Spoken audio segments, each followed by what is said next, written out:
attention over the Bu past neymiş? couple of years to the world of video game If you've been paying attention over the past couple of years to the world of video game reporting, you may have noticed a trend concerning the health of recent releases. Let me show you what I'm talking about. Halo Infinite Steam player count falls below Halo Master Chief Collection. Apex Legends revenue figures reveal massive drop in popularity.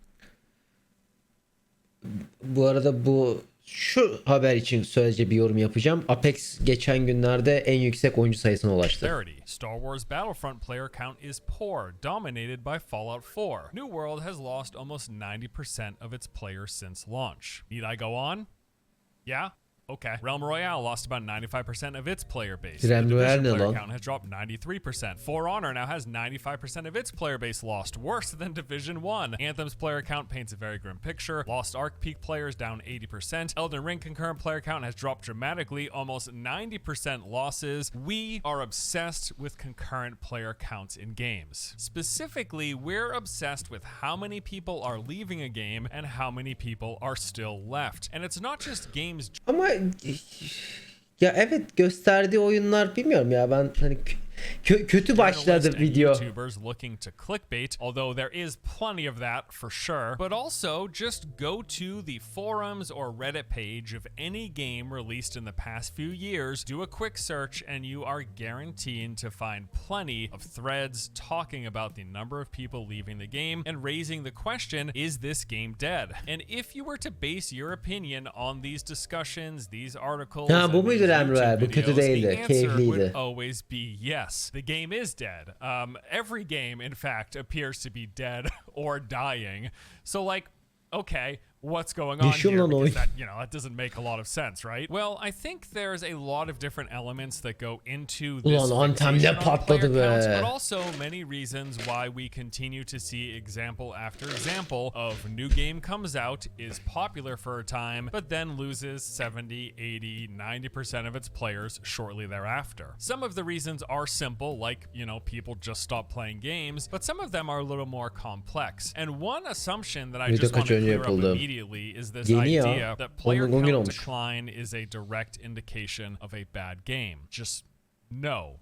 No, it's not. Kesinlikle it can değil. be the consequence of a bad game if you release something that people are at first excited for, and then they jump in and realize it's not so great. Yes, they will leave, and that is some of what is taking place here. But also, it doesn't matter if a game is total trash or if it's fantastic. Şu an güzel başlangıç yapmadı çünkü. Every game actually will have a rather dramatic decline in player count eventually. There are, of course, some exceptions. Games that come up and post-launch will steadily grow. Fortnite was one such a case. When Epic released the Battle Royale spin-off of their PvE Horde mode game in July 2017, not a lot of people were playing at first, but then, in the following months, it saw massive growth, becoming, at least for a time, one of the biggest games in the world. But these are outliers, and not every game can have Fortnite or Minecraft or vanilla World of Warcraft levels of post-launch growth. And even those that do inevitably see a decline as well. The record for largest peak player count ever recorded on Steam goes to PUBG. The game launched in March 2017, and then later that year, in December, reached a staggering peak of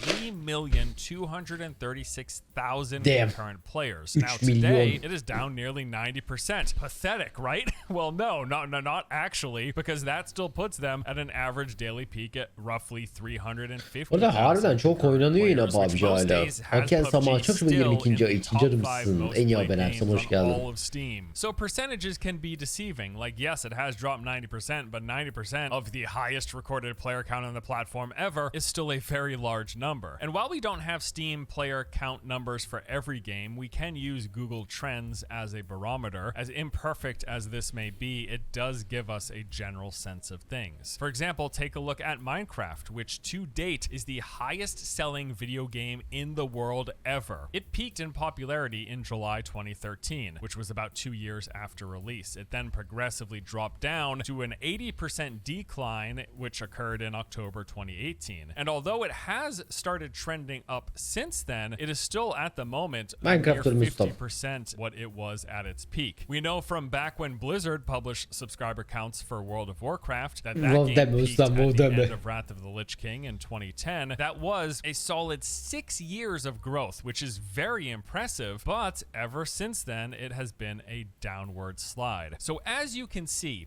even with amazing games, even with some of the biggest, most popular titles in the world, they all follow the same trend of losing massive amounts of players over time. We just have example after example after example. In fact, I think a perfect recent showcase of this would be Elden Ring. While some people may argue otherwise, this is clearly a great game. It is no doubt going to make its way onto... Ben argümanını çok sevmedim. Yani şey demek istiyor gibi düşünüyorum. Video ilerledikçe daha da şey yaparız da hani oyuncular artık daha az oyun oynuyor. Ben tam tersine katılmıyorum. Tam tersine oyuncular daha fazla oyun oynuyor. O yüzden dağılıyor abi. Çünkü daha fazla oyun var. Daha çeşitli oyun var. Hani Fortnite oynuyor. Adam Fortnite'ten sıkılıp Apex'e geçiyor. Apex'ten sıkılıp Elden Ring'e geçiyor. Yani daha fazla şey dönüyor. Daha çeşitlilik var tam tersine. Adamın dönebileceği daha fazla oyun olduğu için evet toplu yani tekil oyunda bakarsan player count'u düşüyor olabilir ama toplu şey olarak daha fazla var. Most top 10 list this year, and it's also bound to rake in many Game of the Year awards as well. This should be one of those titles that we can all point to as one of the better games to come out in 2022. Evet, ana oyun az değil. Tam tersine ana oyun olabilecek oyun sayısı çok arttı. Bence. Asıl olay o. Hani çünkü 2000'lerin başında ana oyun herkesin WoW'du. Bir ara LoL Dota'ydı. Bir ara işte CS'ydi bilmem ne. Ama işte ana oyun sayısı artmaya başladı. Hani tam tersine ana oyun sayısı artmaya başladı. Daha fazla ana oyun olacak oyunlar var. Currently a bunch of articles and YouTube videos pointing out the fact that the game has lost a significant number of players, which is an accurate observation. Elden Ring peaked at about 953,000 concurrent players on March 3rd. Bu arada hala 36.000 çok iyi lan. And then a month later that dropped down to 450,000 peak, ya, and as of today yani sits yavaş around yavaş bitecek. 50,000 peak concurrent players, which is roughly a 95% decrease. Dead game, right? No, not a dead game. It's just a game that a lot of people played and then finished, whether or not they completed the game or not. They played through it, they had their experience, and then they put it down, they moved on, as is the natural progression for most games. On the flip side, of course, though, we've got plenty of examples of bad games that see a decline in player counts. But that's just my point. Great game or bad game, zaten most games single player için will adam bir şey see a demiyor. decline. It's really just a matter Millet of when. bullshit diyor And for zaten. bad games, that decline is likely to happen a whole lot sooner. Okay, so now that we've established that this is going to happen no matter what, great evet, games, tamam. crappy games, a decline is going to Tamam, happen. adam şeyin promisini verdi şu anda hikayede hani. Elinde sonunda her oyunun decline etmesi normali söyledi. The fixation. Why do we keep talking about these massive percentage drops? Why is it always brought up? Why is it used to reference and call games dead games? Let me touch on this. There was recently an article posted on PC Gamer titled "Fixating on Player Counts and Dead Games is Making Gaming Worse." The main takeaway from this was pretty much that we care way too much about player counts and we shouldn't. Bu mesela yayıncılıkta da aynı abi. Mesela sizden kastım izleyici olarak yani siz izleyici sayısına benden daha çok dikkat ediyorsunuz. Benim sikimde değil mesela. Tabii oyun yapan firmanın sikinde tabii ki de sikinde yani benim de sikimde.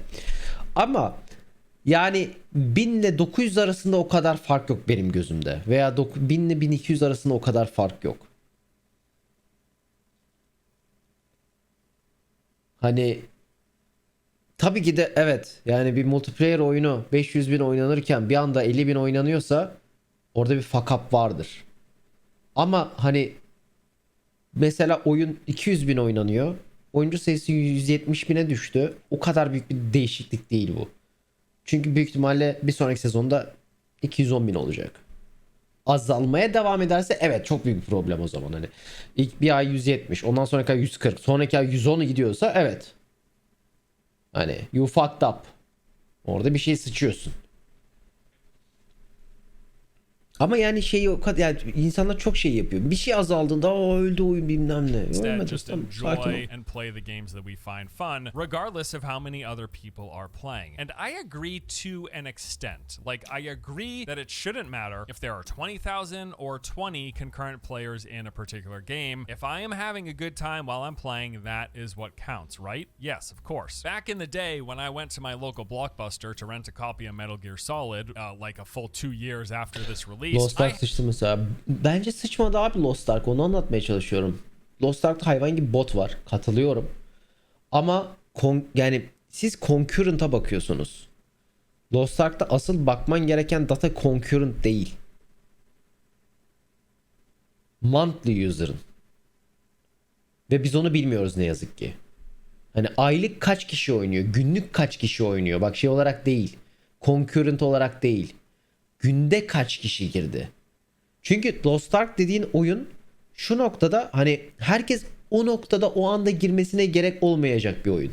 MMO'ların birçoğu öyle. MMO'lar yani concurrent'ta değerlendirilmemeli bence. O anlık oyuncuyla değerlendirilmemeli. Çünkü ben sabah girerim, adam öğlen girer, herif akşam girer. Bir önemi yok. Ama ben hani işte yani şey concurrent olayı çok aptalca bir şey bence MMO için. MMO'larda bence concurrent'a bakılmamalı. Günlük kaç kişi girmişe bakılmalı. Evet, ilk aylar oyunun grind'ı çok fazla olduğu için hayvan gibi herkes giriyordu. Anlık giriyordu. O yüzden concurrent'ı çok yüksekti. Ama bir MMO'da endgame'e vardıktan sonra günde bir kere girip bir saat takılıp çıktığında bir yetiyor zaten. I had no idea or care for how many other people were playing simultaneously. And had today's trend of reporting on percent player count drops been a thing back then, almost certainly I would have seen headlines in a magazine like Metal Gear Solid, massive flop, 99% player count decline. And had I let that influence me and not rented the game, I would have missed out on one of the best gaming experiences of my life. Similarly, today, had I seen a 90% player count decline in Elden Ring as a sign that people didn't like the game and not played it, I would have been doing myself a massive disservice. So I agree that we shouldn't let player count declines necessarily determine if we are interested. Ya ben videonun amacını hala tam çözemedim.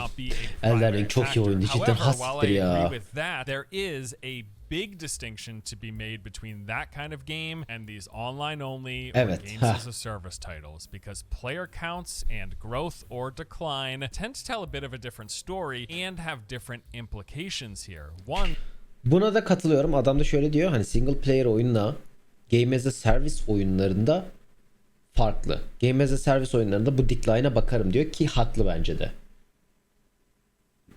Eğer oyunun game as a service ise, amacın oyunu servis olarak satmaksa, senin oyuncu sayın oyunun ömrü için önemli. Çünkü oyuncu sayın azalırsa kazanacağın para azalıyor. Kazanacağın para azalıyorsa o oyunu servislemeyeceksin. O oyuna para yatırmayacaksın demek oluyor yapımcı olarak.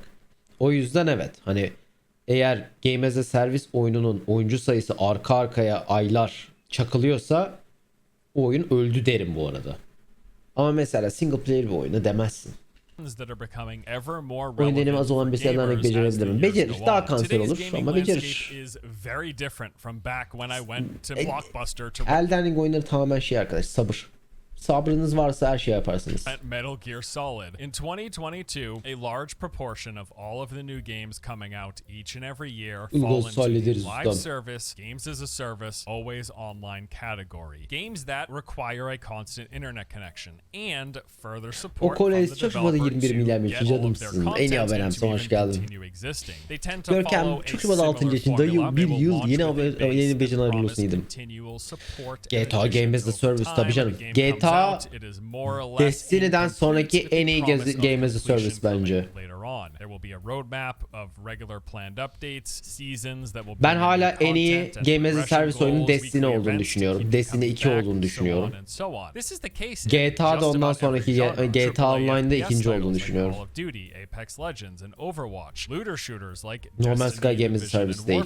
You got the MOBAs, League of Legends and Dota, MMOs, World of Warcraft, Final Fantasy 14, ESO, Guild Wars 2, so on and so on. But even games and genres you might not expect, like some mostly single-player RPGs, turn-based games, card games, Yüksek ama kimse 200 saatlik oyun become 60'lar a para live çekmiyor. service that is Benim de tied hatırladığım en to azından a çeken yok. server and promising that there will be more of the game to come. And for these titles, if there isn't an active player base spending money or new players buying the game to fund further development, FIFA update sayılır bu plans arada. might get delayed. Bence sayılır bu arada. FIFA bence Game as a Service bu arada. FIFA net bence Game as a Service. Rise Online gibi oynayan sadece Türkiye'de mi oynanıyor? Evet. Twitch'te falan reklam var. Türkiye reklam veriyorlar sadece.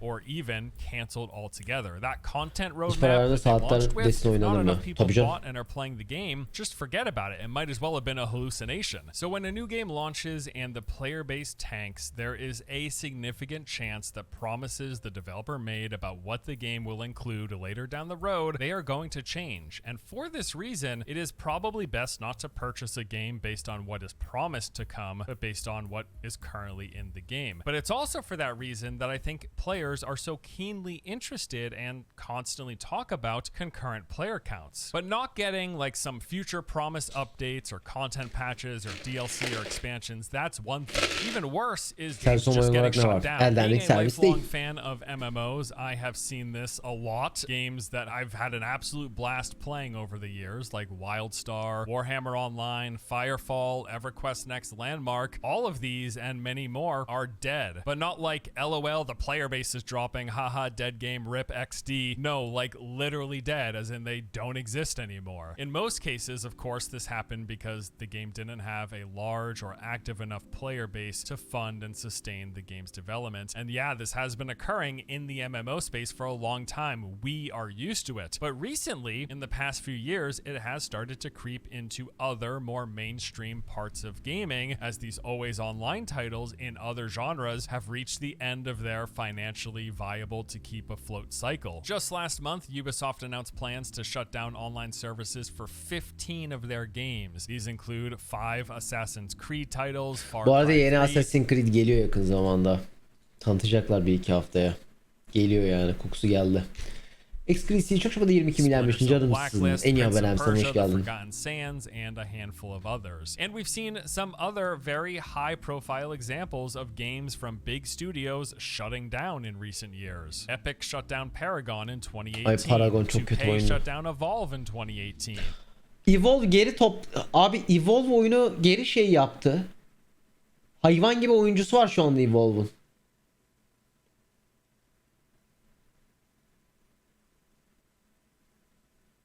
Nasıl o mezardan geri dön? Bayağı bildiğimiz Evolve, evet abi, bayağı bildiğin. Keşke satsalarda alsak. Alabiliyorsun, geri koydular işte. Alabiliyorsun oyunu şu anda.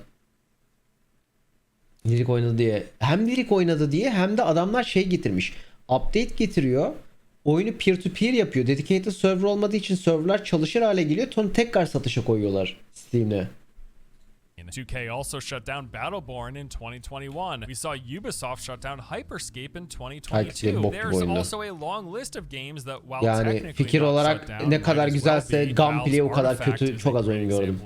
I mean, it is as good as dead. And that's just covering some of the AAA examples from these massively successful developers and publishers that everyone knows about. The list of AA and indie and early access games that have just vanished from existence over these past 5 or so years, it is very large and it is ever growing. So when a game comes out and we see an immediate decline in players, I think that is a genuine cause of concern for people. Is the game gonna not get the support that they're saying it's going to get? Or worse yet, is the game going to shut down? People are worried about this, and rightfully so. And along these same lines, when it comes to player count, it has something to say about the health of a game. Just like review scores and user scores, player count is another metric that people are using to help determine, is this game game good and is it worth checking out? Ustam As we've öldü adam, covered, sal. it is of course natural for people to stop playing every game eventually, but especially for games that are designed to be played over longer periods of time and built to be logged into every day, like the developer, the publisher, they are designing these games for people to come back day in and day out. How much and how quickly a player base drops in these titles is noteworthy and a clear indicator of an issue for potential players. If a new Bu arada adam dedi, yani şu noktada haklı. Dediğin gibi MMO oyunlarda, daha böyle online odaklı Game as a Service oyunlarda oyuncu sayısının düşme hızı oyunun durumunu çok net olması da belli eden bir oyun. Yani mesela şeylerden WoW'un bir expansion iyi olup olmadığını 3. ay ve 2. ay metriğinden çok rahat anlayabiliyorsun. 2. ayda, yani 2. ay nedir? Casual kitlenin full level'a vurduğu bölgedir. Hani hardcore oyuncu ilk ayda vurur. İlk haftada vurur hatta direkt. Casual kitle, hani oyunu asıl aslında yaşatan kitle 2. ayda vurur. 2. ayda subscription'ını iptal ediyorsa o herif ve yani serverda oyuncu sayısı azalıyorsa o expansion bok gibidir. O expansion'ı oynamayacaksın mesela. O yüzden yani MMO oyunlarda katılıyorum. Hani oyuncu sayısının düşme hızı çok önemli. Benim laf tutmadı 23 milyon canımsın. En iyi abonemsin, hoş geldin. New World 900.000'den 20.000'e düşmesi. Çünkü endgame yok abi. Bir MMO oyunun, yani ben onu anlatamadım. O konuda linç yediğim için çok tiltim. Linç yememe tilt değilim.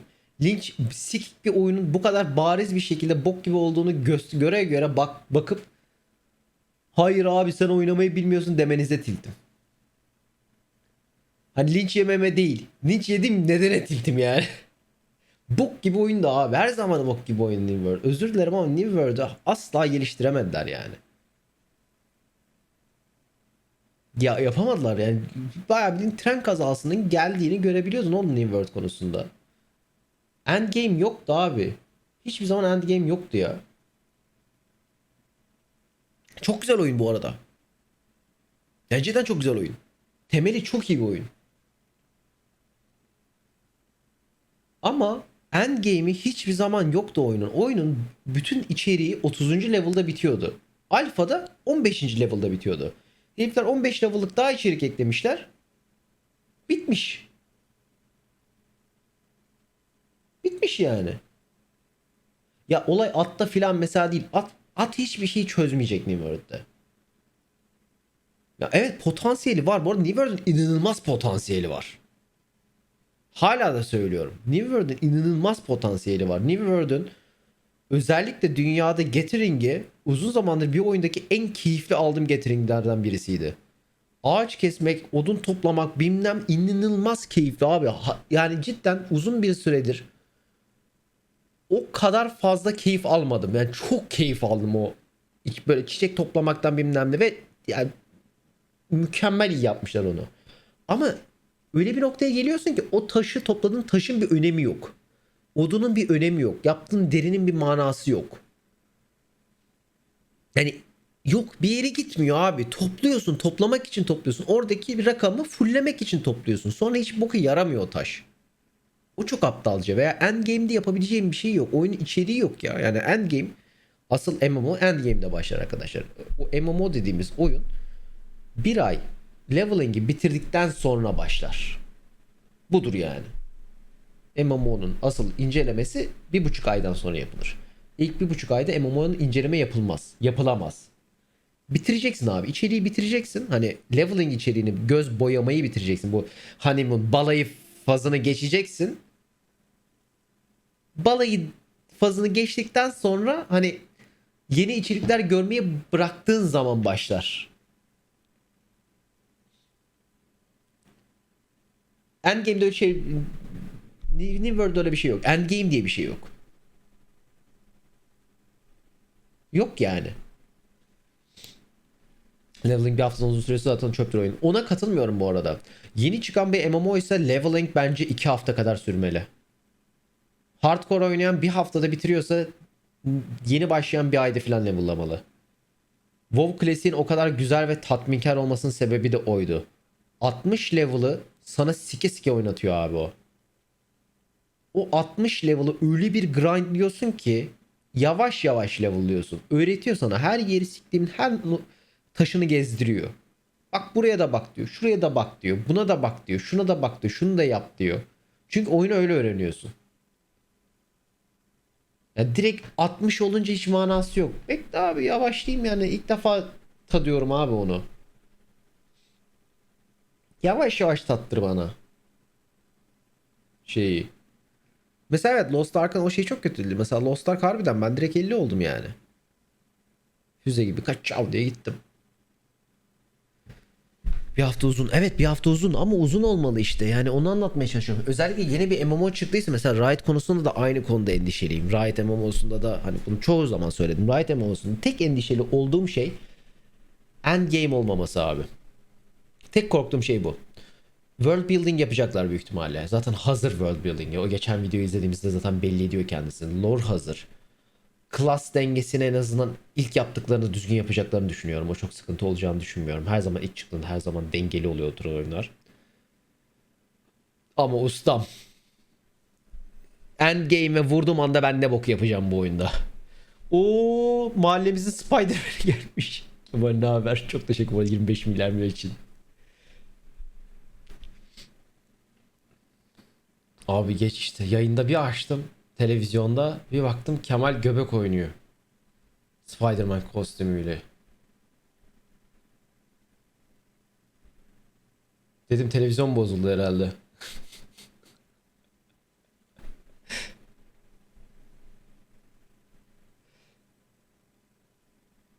Öyle. Tam bir tabi efendim. Yerelleşti. Şu ama çok iyiydi. Ben çok keyif aldım. Şimdi yalan yok. Hayır size çok şurada 8. açın canımsın. En iyi abonemsem hoş geldin. Neyse işte şey diyordum. Yani Riot konusunda tek korktuğum şey. Riot oyununda tek korktuğum şey. Ben Riot oyununda 50 level'a vurduktan sonra yapacak hiçbir şey kalmamasından çok korkuyorum. Yani çok korkuyorum. MMO launches and loses 90% of its player base in a single month. Çok That üstüne tells kaldım. a Önce bir şey var story. mı? It could Bununla be oyna that abi. the game is having a lot of server issues. People can't log in, so they Mert stop Koca trying. çok çabuk It olunca could be için that the game is canımsın. full En iyi of abonemsem bugs, hoş geldin. Yok abi glitchy, bu arada ben de laggy, oyun or it bulamadım. could be that it's simply not fun to play, and after giving it a shot, people quit sooner than later. Or let's say we've got a game that comes out, numbers are strong, they grow even initially in the first couple of weeks, but then they start heavily declining after a month or two. This could be an indication that the late or the end game content is lacking. Player count is just one factor. Ben galiba video önceden izlemişim. Pre-watch yapmışım. Şimdi size yediriyorum. Like you don't get the entire story just by looking at these numbers. But if you take player count and you add in player Pre-watch experience, the endi. discussion that's happening online around these games, then it starts to paint a picture of what the larger issues İzlemiş, may be göt. and what could be causing player decline beyond that natural drop that every game, even the best games in the world, all see. And that is interesting for the current as well as the potential players. And then there's just the fact that everything is vying for our attention, and there is way too much bir de o var. of it. There Aynen, are bir de o too var. many live service games Çok that oyun one var is abi. playing every day, all day. And with how gaming is at the moment, I think much of the fixation on active Çok player oyun var count ya, stems evet. from people not wanting to waste their time or their money. As much as you can just enjoy a game for what it is in the moment, there is a big draw for a lot of people to spend their time on something that will last. Like, I really enjoyed Firefall. It wasn't perfect, but I Firefall had fun hatırlamıyorum. playing over the course of a few years. Firefall no longer existing doesn't take Oh. away the fun that I had, but on the other hand, there's a functionally infinite number of games that I haven't played, more games than I will ever play in my lifetime that I could have played. So would my time have been better spent not on Firefall, but say playing Final Fantasy 14? I don't know, maybe. Like with anything in life, Firefall hiç making a oynamadım. decision to do one Duymadım thing bile yani is a neredeyse öyle diyeyim. decision to not do literally everything else. So choosing to spend time playing one game means not spending that time playing any of the other games. That is just a fact of being alive and having to make choices, and I think with that there is a natural Son fear bir maçını people oynadım diye have to bekliyorum. not Final want to Fantasy ne spend oğlum? their time doing Hiçbiriniz something that Final they Fantasy feel in oynamadı. the end was Ve a şu anda waste. piyasadaki Although en I iyi don't MMO. believe that experiencing a game that gets shut shut down or loses further development Yani and functionally eminim becomes burada 100 abandoned, kişi I Final don't believe Fantasy it denese becomes a waste 95'iniz if it's bağımlı no longer olacak. playable. But I do understand the aversion. And like I said, there is a long list of factors that go into this fixation that we have with concurrent player counts, Yani whether or not çok a MMO game oynadım. is dead or Final dying. Fantasy kadar iyi bir MMO It's just oynamadım. one facet of the entire picture. And as more time passes and more great games release, all in competition with each other for our time, this isn't going to get any better. We are going to keep fixating on player counts, on discussions around forums and articles, all of this. This isn't 2004, Hadi you know, devam when edelim. WoW Arada came ediyorum. out and there were Çok like one zamanım or yok two ama. other good MMOs O to yüzden. potentially play. Nowadays there are hundreds, if not thousands, if not hundreds of thousands of great games that we could just boot up right now and play instead. And that list will just keep on growing with time. So there are tough decisions to be made, and looking at reviews Bu arada and everything around games. Final and Fantasy'nin yes, hikayesi çok looking at enteresan. active player counts Hani and Aya'ya noting their decline, kedi kız Milan how falan quick diyorsun, that bir bakıyorsun decline Game of happens.